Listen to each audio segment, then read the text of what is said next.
Scorched Earth Policy is a military tactic of destroying everything that enables the enemy to wage war, including crops, livestock, humans, animals, plants, and any kind of infrastructure.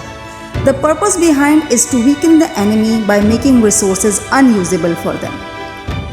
That often means that an army will destroy its own land, provisions, buildings, crops, and infrastructure so that even if they are taken over by a hostile force, that force will not benefit much from the victory.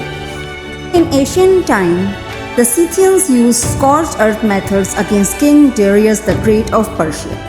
Nomadic herders retreated into the depth of the steppes, destroyed food supplies, and poisoned wells. As a result, Darius the Great was forced to concede defeat.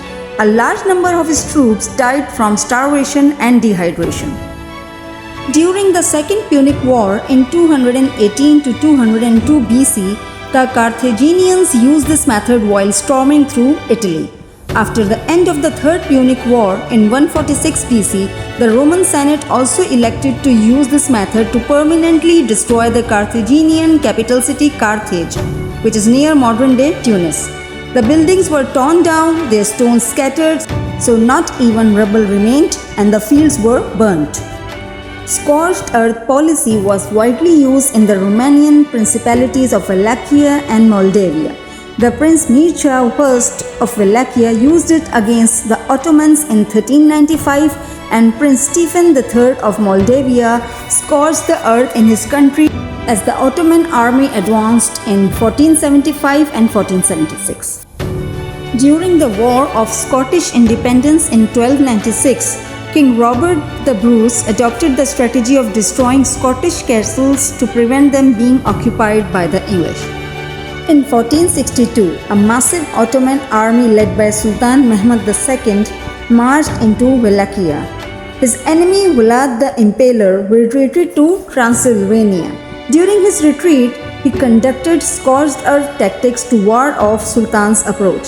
When the Ottoman forces approached Targovista, they encountered over 20,000 people impaled by the forces of Vlad the Impaler, creating a forest of dead bodies on stakes. This gut-wrenching and atrocious sight caused the Ottomans to withdraw from the battle and sent instead Radu, Vlad's brother, to fight Vlad the Impaler. During the time of Mughal rule in India, Shivaji Maharaj had introduced scorched earth tactics.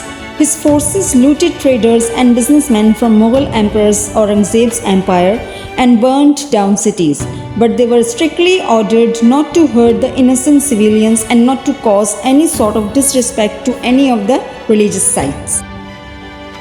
During the 1810 Third Napoleonic invasion of Portugal, the Portuguese population retreated towards Lisbon, destroyed all food supplies the French might capture. This attitude was the result of French plundering and general ill treatment of civilians in the previous invasions. The poor, angered people would rather destroy anything that had to be left behind rather than leaving it to the French. During the Second Boer War, 1899 to 1902, the British under Lord Kitchener adopted Scorched Earth Policy when the Boers were not conforming to classic military defeat when their two capital cities were captured. Rather, they had adopted the technique of guerrilla warfare in order to rid their republics of the British. As a result, the British ordered destruction of the farms and homes of the civilians in order to prevent the still fighting Boers from obtaining food and supplies.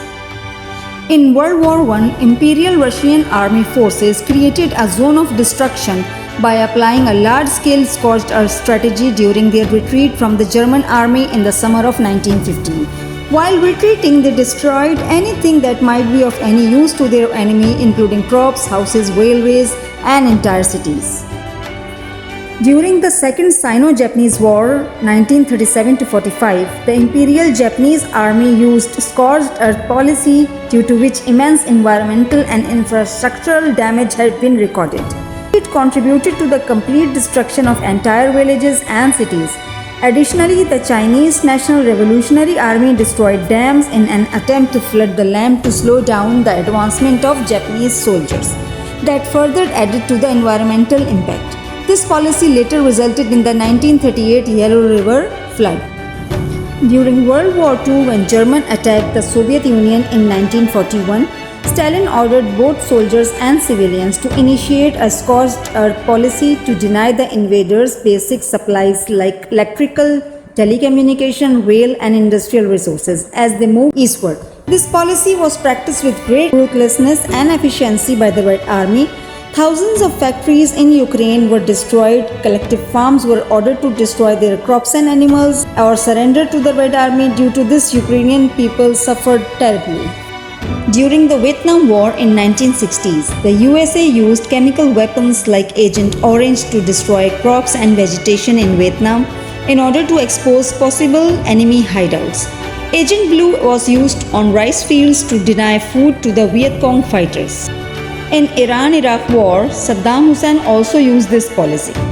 During his 7th-month Scorched Earth campaign in 1988, an estimated 50,000 to 100,000 Kurdish villagers were killed and hundreds of villages were razed. During the Gulf War in 1990-91, when Iraqi forces were driven out of Kuwait, they set oil wells on fire, causing great damage to the oil fields as part of Scorched Earth Policy. Due to the advances of coalition military forces on the Persian Gulf. Purpose may have been to cause intense smoke plumes serving as smoke screen created by burning oil wells that would inhibit coalition offensive airstrikes and could hide Iraq's military movement. During the 2011 Libyan civil war, forces loyal to Muammar al-Gaddafi planted a large number of landmines within the petroleum port of Brega to prevent advancing rebel forces from utilizing the port facilities. During Syrian civil war, forces loyal to Bashar al-Assad based in northern Syria burned large number of trees and forests which were being used as a cover by refugees fleeing to Turkey and also by Free Syrian Army fighters who hid among the trees when not in combat. Although the Scorched Earth policy is not viable now, it was outlawed under Article 54 of Protocol 1 of the 1977 Geneva Convention. There have been recent incidents of scorched earth being used which have been mentioned in this video.